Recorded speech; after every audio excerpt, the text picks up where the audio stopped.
My name is Reverend Carrie Parker. I am the Executive Director of the Wisconsin Council of Churches, one of your hosts for this evening, along with Wisdom and the Interfaith Conference of Greater Milwaukee. Together with the Wisconsin Faith Voices for Justice, we bring you this monthly series of Taking a Faithful Stand, which gives you opportunities to learn about ways to put your faith into action in the world. And I am absolutely delighted for tonight's topic. So before I get to introductions, I would love to have an opening prayer, and I am going to arbitrarily call upon one of my co-hosts, Connor. Might I ask you to lead us in a very brief opening prayer? Sure, I'd be happy to. Thank you. Dear Lord, thank you for the blessing of this day, for the gift of life. Thank you, Lord, for our guest, a witness to your love, your redeeming love in the world. Thank you, Lord, for um, the blessing that he, with his fellow faithful people, are in Evanston, to the truth that all people are created in your image, Lord, and upholding the dignity of all. May your healing hand be upon us, Lord, to live into our better selves, to walk in your ways, to do that which is pleasing in your sight. Amen. Amen. Thank you, Connor. I greatly appreciate that. And now it is my joy to introduce my colleague, the Reverend Jason W. Coulter. This is the formal introduction. Reverend Jason Coulter is the senior minister of First Congregational Church of Evanston, UCC. Prior to serving there, Pastor Jason was the pastor of Ravenswood United Church of Christ in Chicago from 2008 to 2022. Before entering the ministry, Pastor Jason worked for 13 years in the labor movement, helping thousands of workers across the country organize unions in their workplaces. He's the treasurer of Arise Chicago, a nonprofit that organizes the collective power of working class immigrants in partnership with faith communities to uplift all workers. Pastor Jason is also a leader in the Evanston Interfaith Clergy and Leaders, which organizes the faith community to support issues of peace and justice. His congregation's been active in the movement for reparations for Black Americans and is the host of the Evanston Interfaith Family Pride Festival.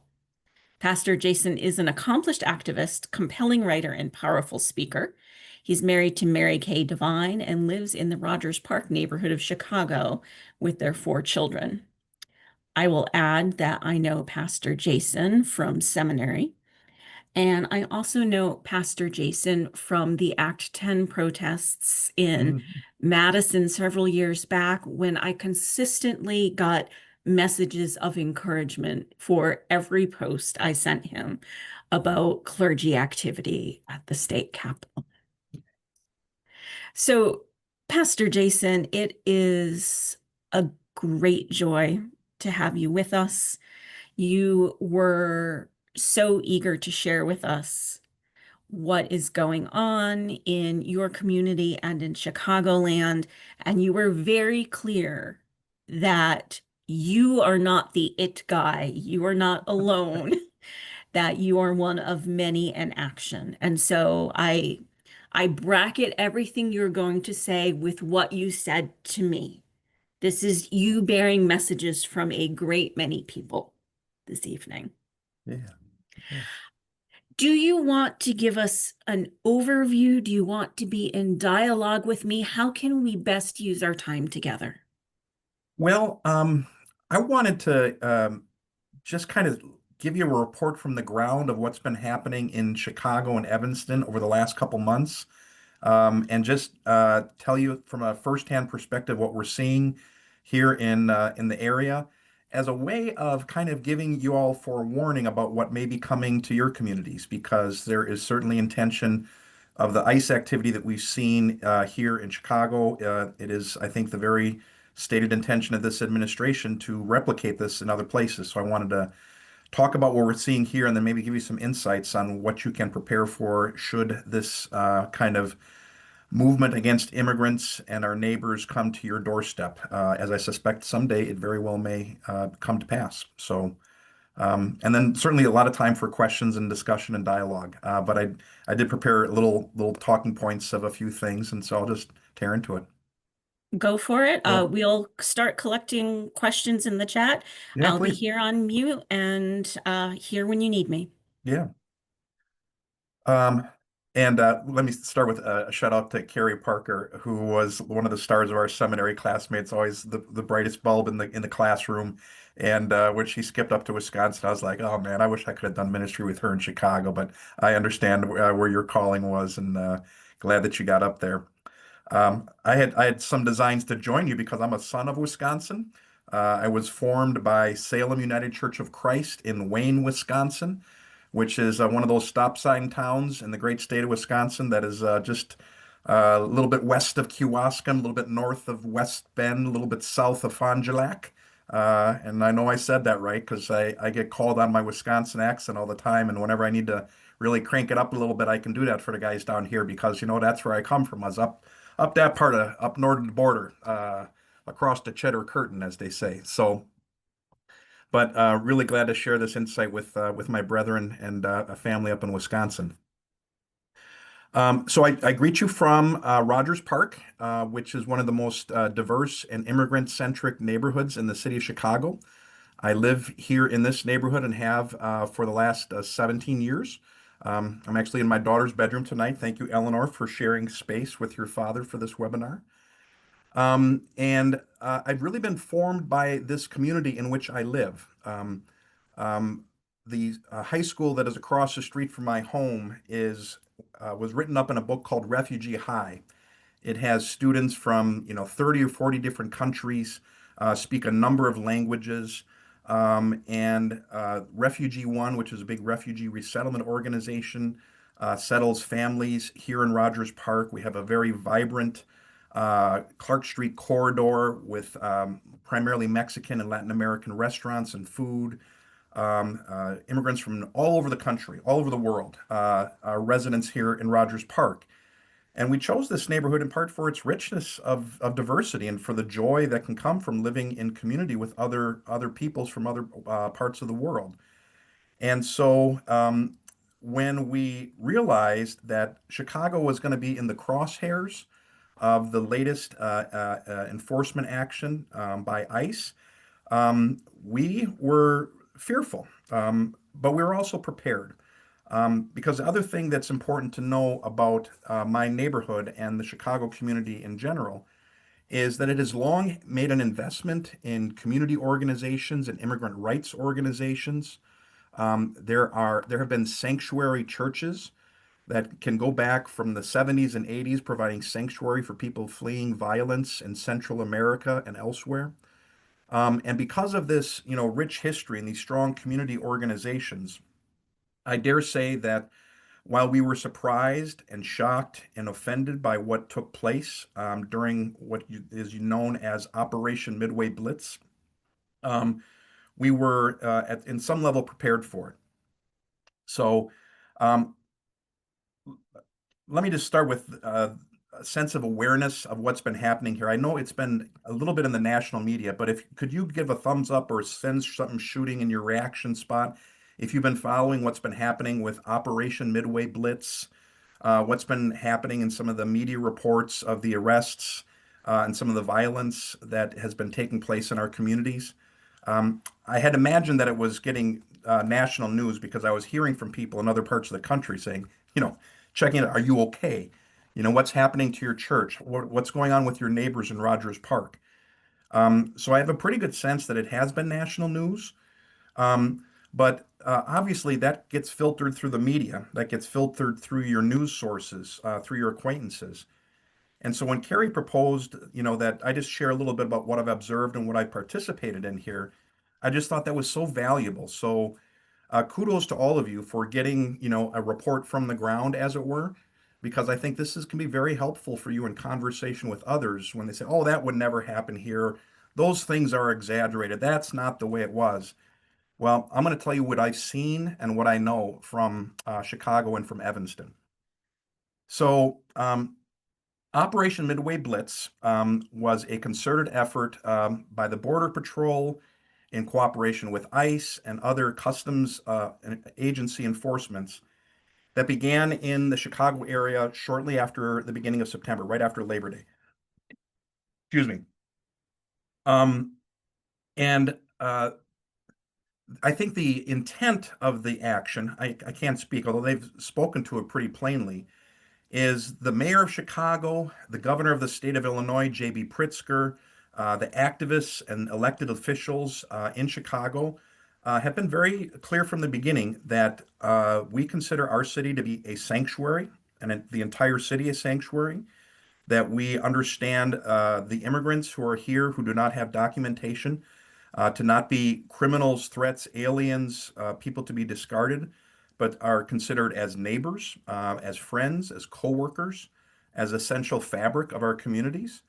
And so, ever since the beginning of the Trump administration and even preceding that, Chicago has had a really clear stance to say we are an immigrant welcoming community and we are here to defend our neighbors. And it is my suspicion that that is part of what motivated the president to select Chicago for the latest round of enforcement actions. So Operation Midway Blitz began shortly after September. Gregory Bovino, who's the head of the Border Patrol, came here in person, in part to make a real public presence. I suspect for Fox News and for the president and for others to follow. But a lot of it was kind of silly showboating.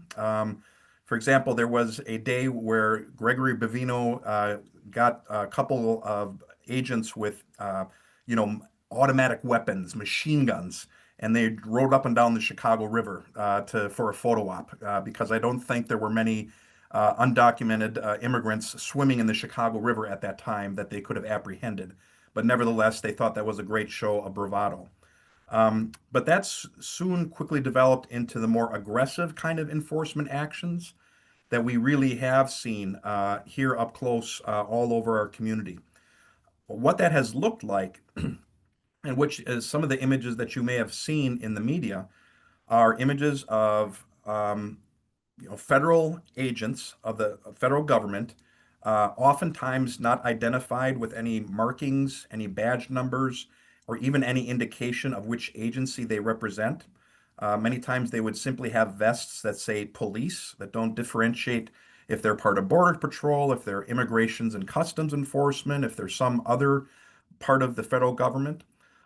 They are routinely entirely masked up to their eyes, wearing camouflage gear, carrying weaponry, and acting very aggressively towards residents of the city. Um, the enforcement mechanisms doesn't seem to be carried out with any type of plan or purpose. Our understanding was that there is a legitimate role for Border Patrol and Customs Enforcement to identify persons who have committed serious crimes, who have warrants for their arrest, who may be a danger to the general public, to identify those persons, secure warrants, find them in their place of work or their home, and arrest them for deportation. This was the practice under previous administrations, and it's something that I think most Americans would say that's not a problem. Instead, what we have witnessed and what we have seen is strict racial profiling on the part of Border Patrol and ICE agents, where their practice, as it seems, is to load up in minivans, oftentimes unmarked or with license plates that are obscured so they can't be traced, with dark windows.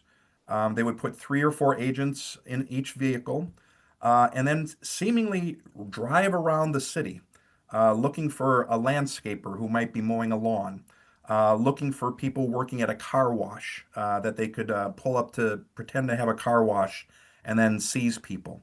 to go and seek folks on the street, going to and from schools. Um, you may have heard recently there was an abduction. That's the language that we use because I think that's accurate. They're not necessarily arrests if you don't have a warrant. They're just abducting people. But there was recently a preschool teacher who was driving to work, somebody who had been background checked, who had been vetted, who had a work permit to be a teacher at a preschool in a relatively affluent neighborhood in Chicago. They followed her to her place of work. She went into work. They followed her into work without showing a warrant or any other type of documentation. And they dragged her out of the daycare center and arrested her, put her in cuffs, and took her away. Um, in Evanston, the city in which I serve at First Congregational, there was an instance where a group of workers was putting up a fence in a private backyard in the city of Evanston. The agents scaled the fence that was being installed, identified one of the workers there, put him to the ground, into the car, and spirited away. Um, and so this has been their MO. This has been their entire strategy. And so that sense of fear has really permeated throughout the entire community. And its effects are deeply felt. But fortunately, they've also been well documented. So one of the responses that was prepared in advance of Operation Midway Blitz, well, let me back up a little bit. We have a number of really strong organizations in the Chicagoland area, one of them being the Illinois Coalition for Immigrant and Refugee Rights. It's known as ICER in shorthand, and you can look them up, icer.org. There's a host of resources. I'll put some of that in the chat when we get to it because they could be very helpful. But as soon as Trump was inaugurated, they started doing Know Your Rights trainings throughout the entire city. So at churches, in schools, in community organizations, sponsored by aldermen and older women in their communities. They would hold these trainings to say, if you're a stop-by agent, here are your rights. Here's what you can say. Here's what you shouldn't say. For a community, when you observe ICE activity, here's an 800 number. Call to report this activity. And then individual communities and organizations have also formed what is known as rapid response teams. So these are volunteers, activists in the struggle for immigrant and refugee rights, who are the eyes and ears in our community. So, for example, I mentioned I live across the street from a high school. Every day during drop off and pickup time, when parents who may be undocumented are coming to drop off, pick up children, there are volunteers stationed on the corners with orange whistles that are instructed to blow whistles according to a protocol. Three short blasts to indicate that there is ICE presence, one long if they arrest somebody. And then everybody knows the 800 number to call in response. When ICE activity is seen, vehicles driving around looking to pick people up, there have been folks that follow the vehicles to document, to get their cell phone cameras out and record what is happening and to be witness to that. It was one of these rapid response teams that was trailing an ICE agent in Evanston. When the ICE agent slammed on the brakes to cause an accident with the people following, they then got out of the vehicle and took the people out of the car forcefully, put a young man onto the pavement, scraped his face badly, had a lot of bleeding and blood. But the residents in Evanston, including a member of my church, were present at the scene to respond to the ICE activity, to document it, and to be witness to what was happening.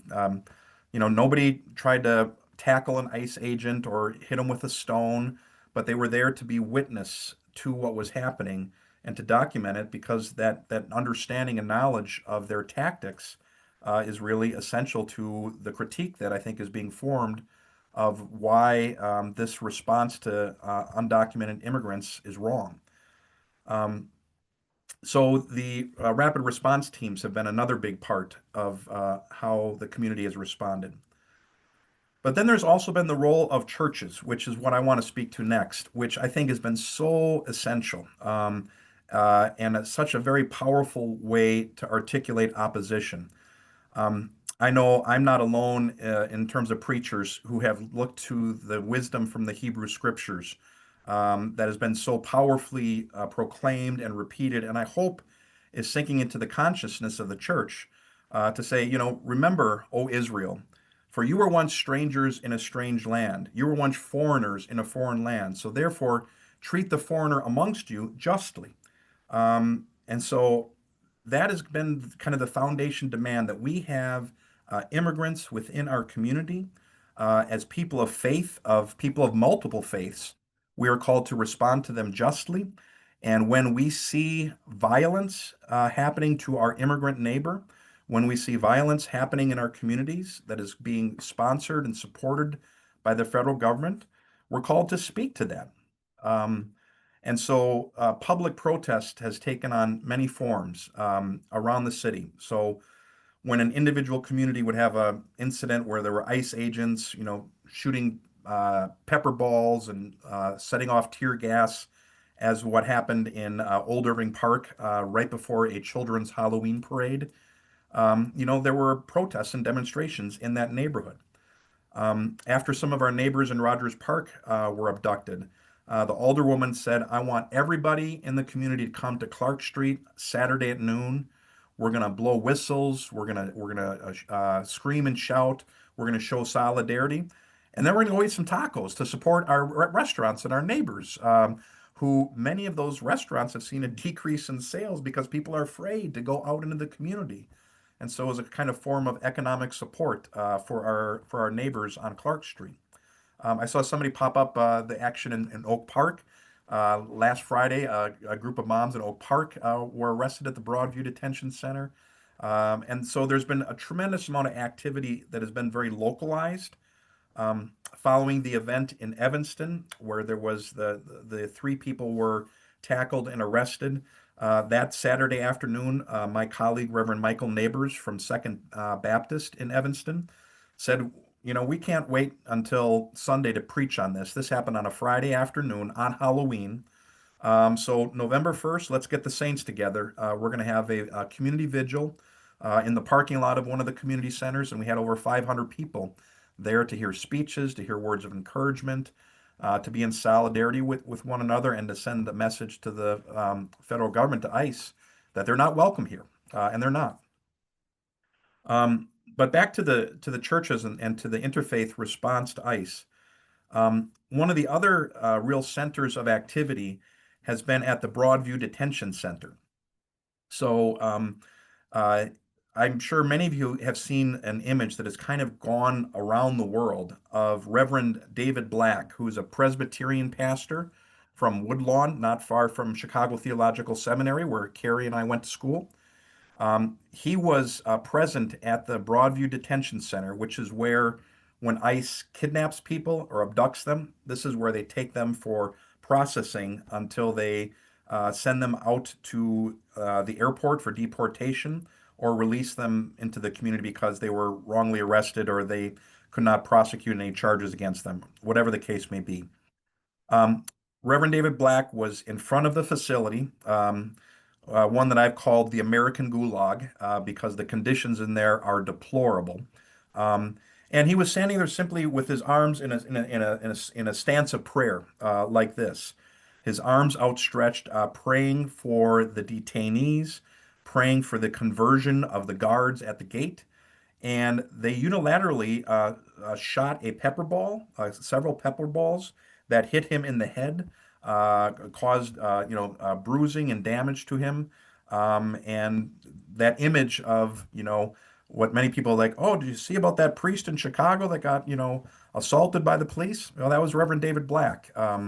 And that image has really circulated really around the globe, and it has built upon an effort that really dates back over 20 years. Sister Mary Pesach, who is a Roman Catholic nun, has been going to Broadview Detention Center for the last 20 years, once a week on Fridays, to pray. And so when Operation Midway Blitz came upon and the center started filling up and became a real center of the detainees and a center site of the oppression that we're seeing here, people of faith started flooding to Broadview. It started small. It's been growing week by week. The interfaith group that I'm a part of that is planning a demonstration this Friday, we've had different faith traditions take lead with a worship service on the doorstep of Broadview Detention Center. We've had the Unitarians do a flower communion. I don't know if we have any Unitarians with us, but I know that's a great tradition from the Unitarian folks of a flower communion. Our Methodist siblings did a beautiful service where they brought bread and juice to try to bring communion to the detainees.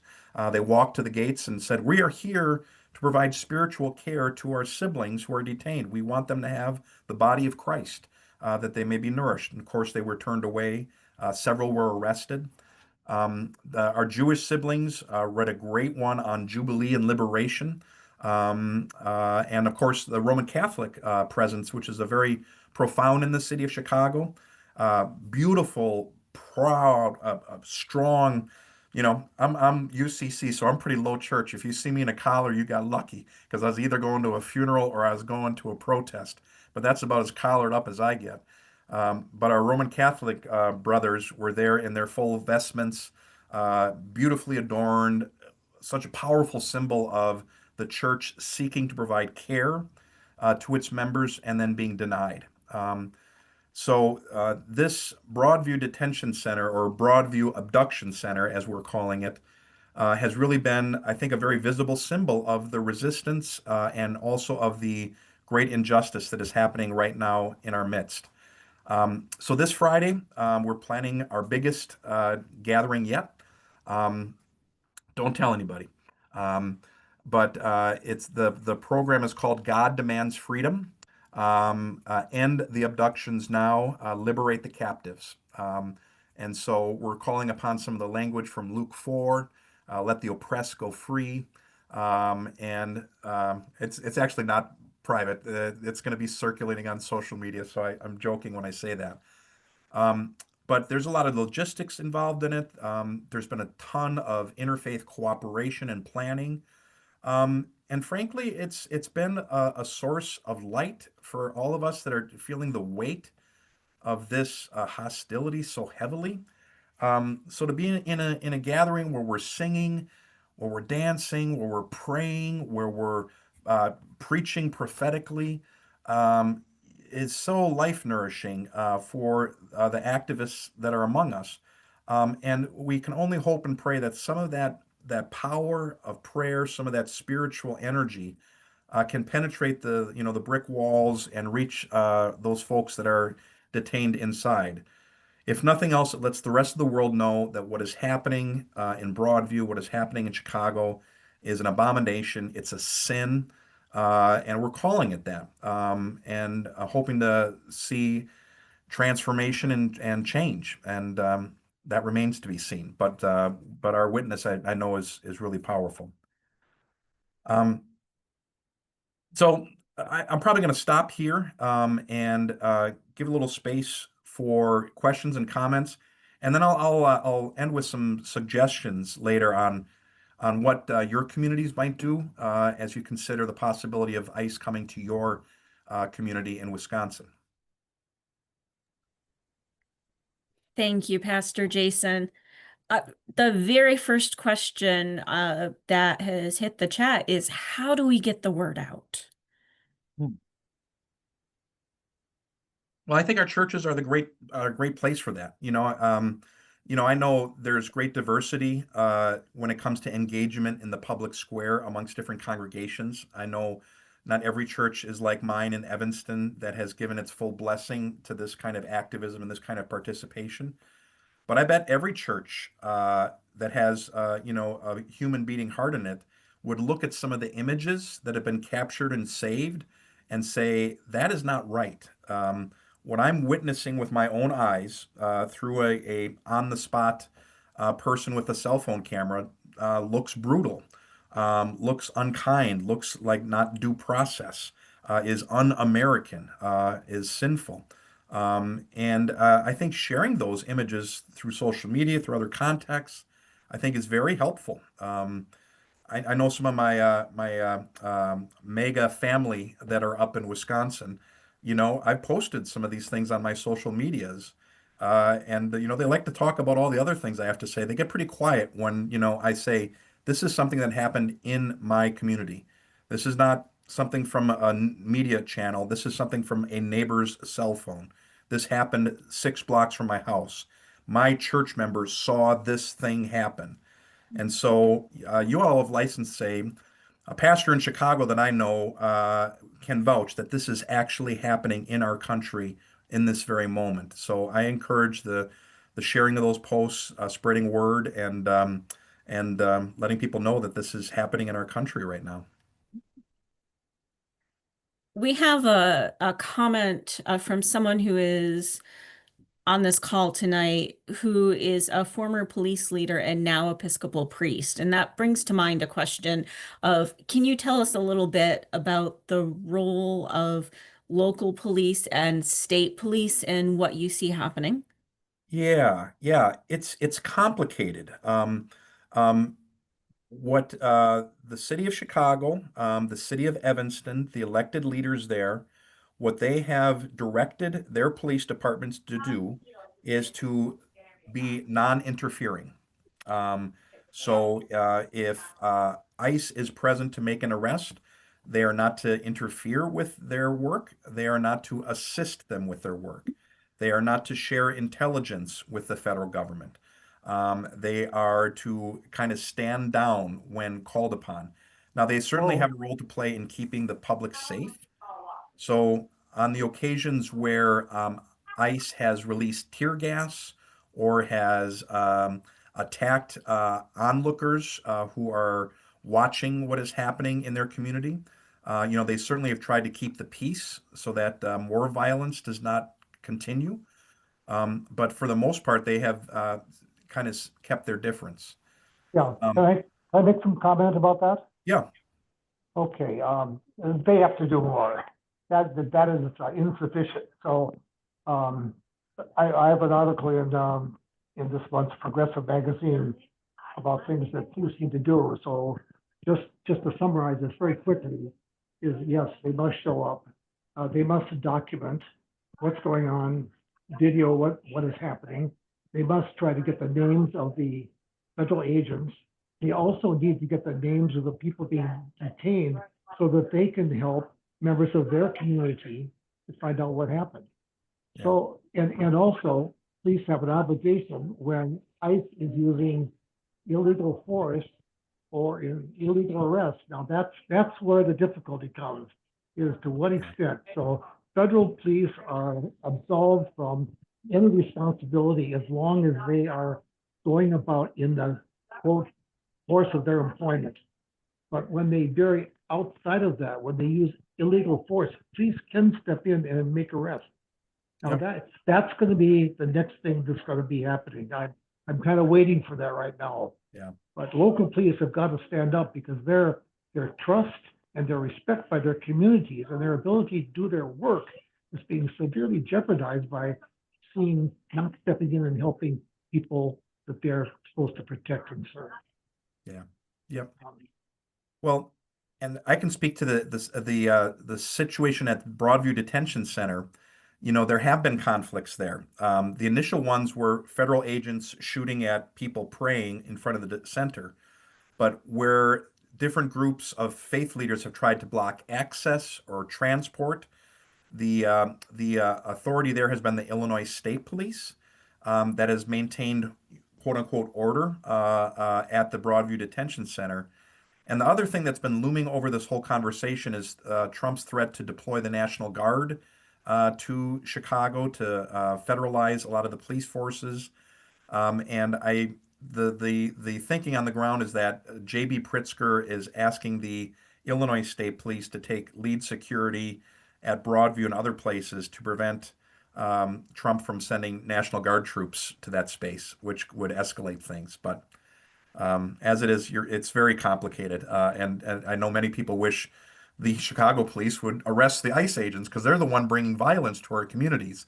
But that gets pretty messy pretty quickly. There was a question about which clergy you might expect to show up this week, and I'm not going to ask you to out your colleagues, Yeah. but it sounds like you expect folks from a wide spectrum of faiths and Yeah. a good number of people. Yeah. Yeah, no, the gatherings have varied in size. Our intention is to have 100 clergy present in the street for the action this Friday. And they'll be accompanied by hundreds and hundreds of other people who are going to be in the free speech zone. They have an area there where it's kind of almost like a cattle pen that they've designated the free speech zone. But I can just speak firsthand from people I know, Lutheran, Methodist, Presbyterians, Unitarians, Episcopalians, of course, strong Roman Catholic presence, and then some really prophetic Jewish leaders as well. Rami, I'm getting Rami's name a lot. He's the leader of the Inner City Muslim Action Network, was present last Friday with Father Michael Flager, who's a very well-known priest from the south side of Chicago and a really profound activist. So it's been a real coalition of faith leaders. But I want to share an observation with my daughter who attends a school in Portland, Oregon, which has also been a site of a lot of action and activity. They were home with me on fall break, and I said, "Well, Lucy, come on with me down to Broadview. I want you to see what's happening, what your dad is up to." And so they came with me to Broadview. And what made an impression, this is a PK now, mind you, right? And they've been to many protests with their mom and dad. They know the drill. They're an activist themselves.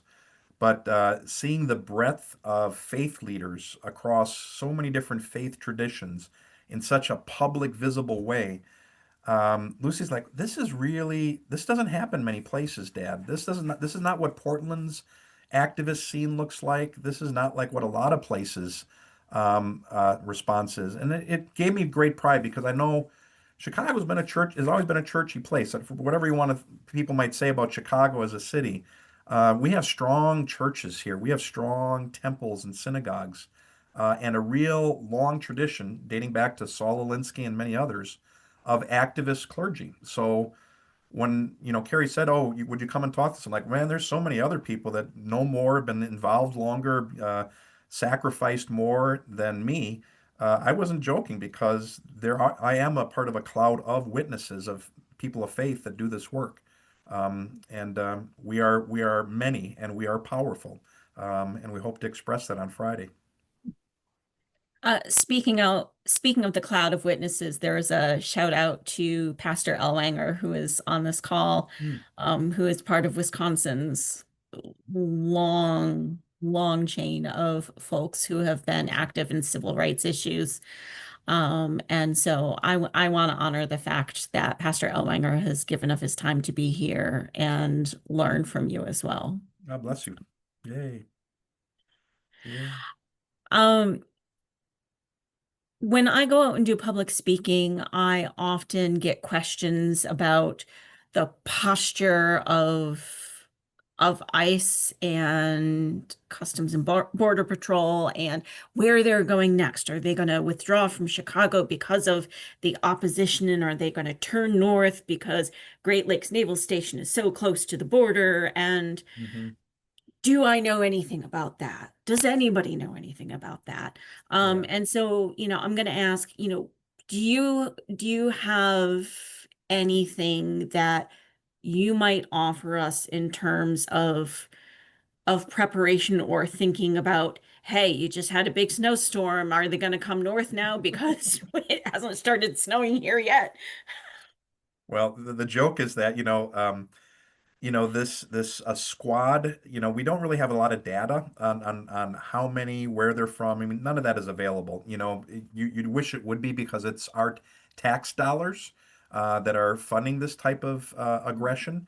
Um, but from what we gather, it's hundreds of agents that have been posted at the Great Lakes Training Center, come into the city, do their work. Many of them are from the South and not from anywhere near here. So the hope was that when the weather does get cold, they'll, say maybe we ought to go down to Houston, or isn't there some enforcement that needs to happen in Tampa Bay or something like that. But I was commenting to another fellow activist though, but what it says is that the importance of this resistance is to make it difficult, right? I am glad that ICE feels that they need to take 3 minivans with 3 or 4 agents in each one to drive into Evanston to get one landscaper. If that crew of 10 militarized ICE agents is required to get one landscaper from Evanston, because we make it hard for them, because we're monitoring, because they know it's not going to be easy, that they can't just roll through a workplace and round up hundreds at a time and throw them into buses and nobody's going to care. Um, I think that's the real lesson is that I think this kind of resistance that we put up is important, and that wherever they go next, and there have been media reports that Operation Midway Blitz is going to wind down in a week or two, and that the squadron of agents is going to be redeployed elsewhere. We would welcome that. We said, we want these people out of our communities so that people can go to school again in peace, so people can go to work in peace. The maintenance person who does the maintenance in my church, it snowed on Monday in Chicago. And he texted me saying, Pastor Jason, I'm really sorry. I hate to do this to you, but I don't feel safe working outside in Evanston when there have been so many abductions. So I deeply apologize, but I can't shovel the snow today. And so I'm like, Sergio, I'm glad you said that. I was going to reach out to you on my own, but thank you for that. Stay home. We will pay you your wages that you would have gotten for this. And we will find volunteers from the church to shovel the snow. We are certainly capable. But we would much rather know that you're safe and able to serve us at another time, than to see something tragic happen, like losing a friend and a neighbor. Um, a man who's been in this country for 24 years, who's got a son who's a junior at DePaul University, is afraid to go to work because of what he's seen and what the environment is. So, those are some of the real impacts. I wanted to lift up one other anecdotal story because I think it's important. My sister teaches at Roosevelt High School in the Albany Park neighborhood of Chicago, another very diverse, very immigrant-centric neighborhood. She has had 3 students whose parents have been abducted and deported. And these students, these young people, are without a parent now. None of them were rapists or murderers or criminals. They were hardworking people that either did or didn't have documentation. And now they are without a parent, and trying to survive in this world. Um, Fortunately, there's strong community supports for those students, but the fact that they're going to have to live without a parent during this time is just heartbreaking. Um, so it's not um, there are real human impacts to this action, and I feel like so much of the media that is being portrayed on the other side misses that because they're talking about the worst cases that are out there, and most of the people abducted have 0 criminal charges whatsoever. They're just working and trying to make their way through this world. I had a conversation with the Lutheran bishop recently about one of her clergy whose documentation process was stopped because Hmm. of all of these changes in policies. And the fear Right, was she was going to be detained in one of these indiscriminate sweeps. And, was she going to go to a check-in and not be released after the check-in right, and wind up in one of these indefinite detention locations? right. And her family, her parish, her synod not be able to find her. And what they ended up doing is they ended up outplacing her to the Evangelical Lutheran Church in Canada. Oh my, yeah, yeah, So we lost talented clergy. The parish lost their clergy person because it was no longer safe for her Yeah. to serve in Yeah. this country. Uh, there are uh, there are people who are pregnant who are missing appointments because they're afraid to go see their OBGYN in advance of the birth of their child. There are children who are missing school because their parents are undocumented and are afraid to take them out. There are, I mentioned I was kind of being facetious about, restaurants not having enough customers, but it's true. This is harming the economy and the well-being of an entire city because of this kind of fear. And it's real. And we just can't wait for it to be over. And are not certain that it's ever going to really be over until we get a real change in policy from the federal government. And that's a whole other story. But uh, but in the meantime, we're just trying to be prepared and to resist at every level. You've given us some great examples of resistance and non-cooperation. I've even seen folks on social media saying things like, let's just be boring suburban moms and Hmm. go spend our money in these neighborhoods that they're Yep. trying to scare us away from Yep. and support businesses.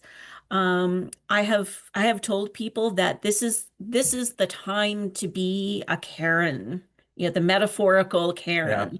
Yeah. If you have the privilege to be a clueless white woman Hmm. and interrupt something bad happening, Yes. use that privilege. And if you are an employer, if you are someone who needs childcare or domestic services or elder care or lawn services, you can say thank you for your years of service. Stay home, stay safe, Mhm. but we will still pay you. That's been a very common practice as well to make, it's almost like during COVID. Like, what did we Mhm. do during COVID? It was dangerous to go outside, so we stayed home, but we made sure people were taken care of. I think Mhm. I think this is a good analogy in this moment in our city, is we're trying to take care of our neighbors, keep them safe, make sure they don't suffer economically because of what's happening in the environment, because the environment right now in Chicago is toxic. Yeah. I I have had affirmed for me a number of times lately that amid all of these horrors and injustice and cruelty, the importance of glimmers of joy is Hmm. not to be underestimated. Yeah. How do you find your joy amid all of this? It's by being shoulder to shoulder with, siblings that, are as pissed off as I am, and as determined as we all are, to really defend our neighbors. Um, you know, I went the first time to Broadview kind of out of curiosity because another clergy person had invited me to attend. Um, and Chicago's a big city and there's lots of clergy, but I've been doing this work for, first as a union activist and now as a clergy person, for almost 25, 30 years. So to be able to go to some of these places and see people who were involved in a strike at a tortilla factory who walked the picket line with us, or people that were protesting the lack of PPOs for healthcare workers, um, or you name the struggle against gun violence, or during the George Floyd protests, like the sense of a community of people who have a vision of God's kingdom that is radically different from that which is being presented to us, and who are striving every day to try to bring some of those glimmers of that kingdom into the present moment. Um, that's wonderful. So this idea of a community in the struggle is where I find it. Yeah. There's a question about whether there's a bail fund for pastors who might be arrested. Um, Not that I know of. In terms of where we are directing support, if people really want to provide support, it is the institutions and organizations that were doing this work, 5 years ago, that will be doing this work 5 years from now, is really where most of the pastors, we got the National Lawyers Guild supporting us, and we've got institutions and other people that can help us with the bail money and the cost for these types of demonstrations. But I really can't underestimate or understate the importance of having an organization like ICER, the Illinois Coalition for Immigrant and Refugee Rights. The other organization that I serve is called Arise Chicago. And so they are a group that brings together unions, immigrant workers, faith community to help workers organize in the workplace, to make reforms in the workplace, to make it more immigrant friendly. And when we saw all this stuff coming, we took all of our organizers in that organization and said, all right, you're on this rapid response team. You're going to be leading these trainings on Know Your Rights. We need you in this community organizing people. We need you over here following ICE agents. We need you monitoring what's happening up in Waukegan when they're pulling out. Um, but there was an organization in place when this started. We didn't have to create it, right? Arise was there, and we're like, we're ready to go. The Illinois Coalition for Immigrant and Refugee Rights, they had all the materials printed. They had an 800 number already. They were like, we've been waiting for this. This has been our moment, for such a time as these. We are here. And I know Wisconsin's got great organizations like this. So my advice is find out who they are, where they're working, and invest in those organizations because when you need them, you can't create them. So they need your support now so that when the time comes, they'll be able to respond. Yeah. From your experience as an organizer, if somebody is in a small town and they don't think these organizations exist or are active around where they are, where might you suggest they start? Well, I would say what a lot of people have done is to take the information from existing organizations and then bring it into your small community. So, for example, my church, we have a separate building apart from our sanctuary where we have a Montessori school, we have a youth theater company, we have a program that supports people experiencing homelessness.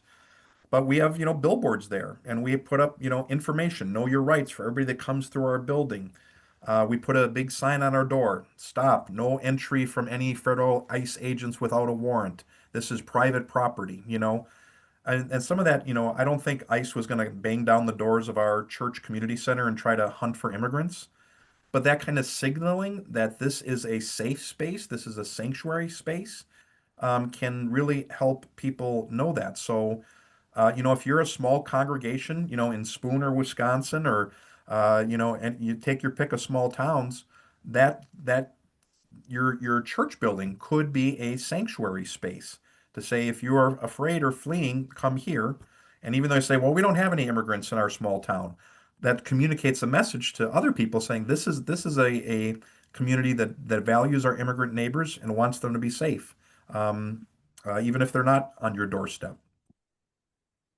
Yeah. We at the Council of Churches have been talking about the reality that courage is contagious. And so it may be that seeing signs like that encourage others Yeah. to put up signs like that.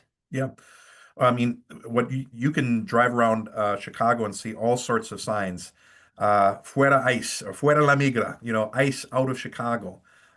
So some of that kind of signaling, like, or ICE is not welcome here, or the power of faith melts ICE. Some of the really clever signage that I'm sure many of you saw at the No Kings protests.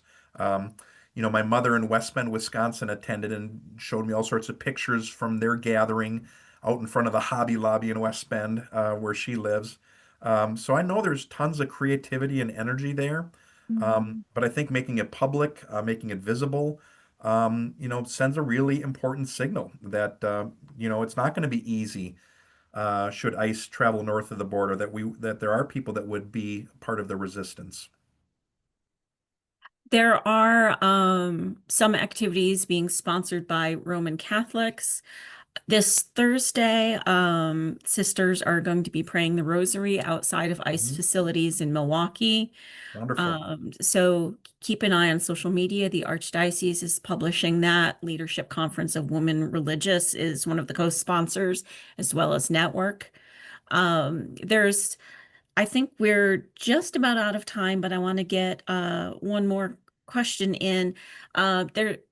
Did your community engage in any forms of nonviolent resistance trainings in preparation for these days? Funny you should say that. We're hosting one tomorrow night in Evanston. So you want to come on down. 7 o'clock in our community center. We're having the event on Friday. We're planning to do a significant number of arrests, which most of the faithful Friday gatherings that we've had at the Broadview Detention Center have not involved arrests. A few of them have, not necessarily always planned. But the one for this Friday is planned to be big, and we anticipate that there will be some arrests. So we are doing a training in advance of that. Part of it to talk about the principles of, Kingian nonviolence, this idea being that we can be forceful in our resistance, but peaceful in our methods, because we are not looking to harm any ICE agent. We're not seeking to injure anybody, seeking to do their job, but we are trying to stop them from doing that. And at times with our bodies, by sitting in the streets so that the ICE minivans and SUVs can't go to my neighborhood and pick people up because there were 50 clergy people sitting in the road, and it took 3 hours to clear the road. So there was 3 hours where that ICE vehicle was in the parking lot and not abducting neighbors. Now, people can say, well, hooray for you, that's a drop in the bucket, but uh, that could be one person's family. That could be one abduction that does not take place that day because, there was faithful, peaceful, active resistance. And so we're anticipating some of that for Friday. If there were one thing you could advise your faithful kin in Wisconsin to do in light of these times, what would it be? Just get ready. Familiarize yourself with the organizations already doing this work. Um, know your rights, and share that with others. So please go to the Illinois ICER.org site. You can download, you can print. They have entire toolkits. They're a little Illinois centric, but the principles apply, anywhere.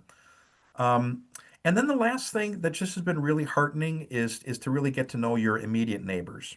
So many of the videos and images that have been captured and shared on social media and in the regular media have been because somebody was blowing a whistle on their street. People know what that means. Neighbors came out of their homes, said, I know that person. That's my neighbor. The person who was mowing their lawn is now getting arrested.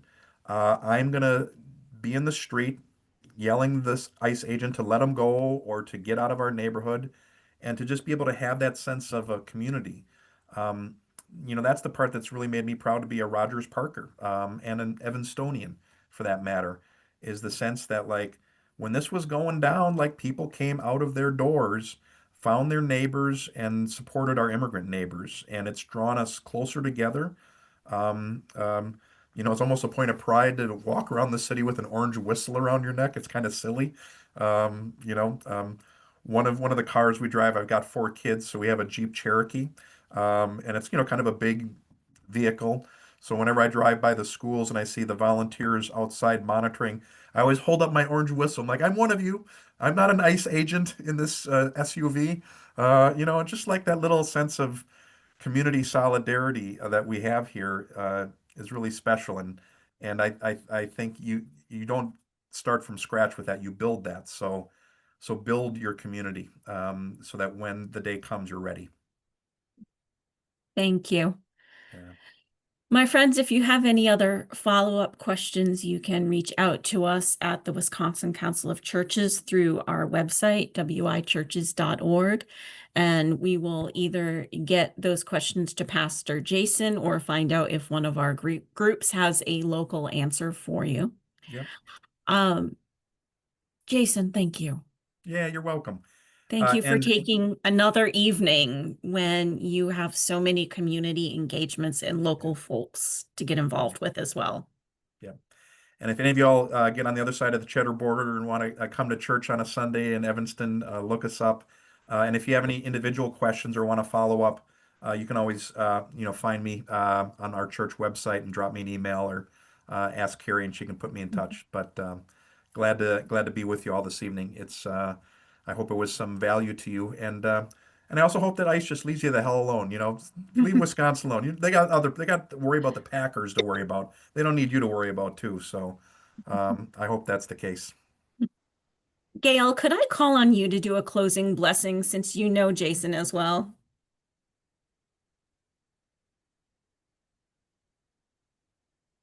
Why not? Please join me in a spirit of prayer. Holy One, we give thanks for this time together, building community, seeing old friends and making new connections, so that we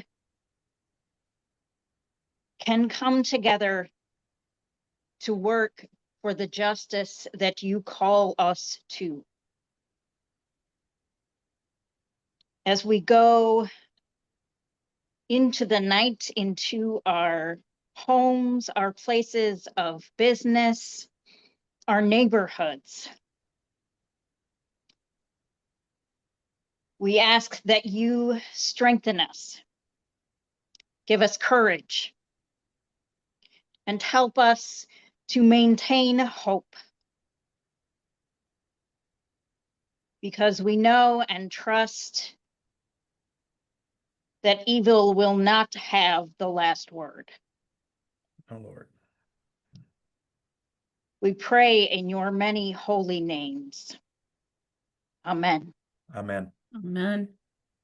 Go in peace, my friends. We are not meeting in December. We will be back in January. Bless you all. Thank you. Thank you, Jason. Thank you. Bye-bye. Bye.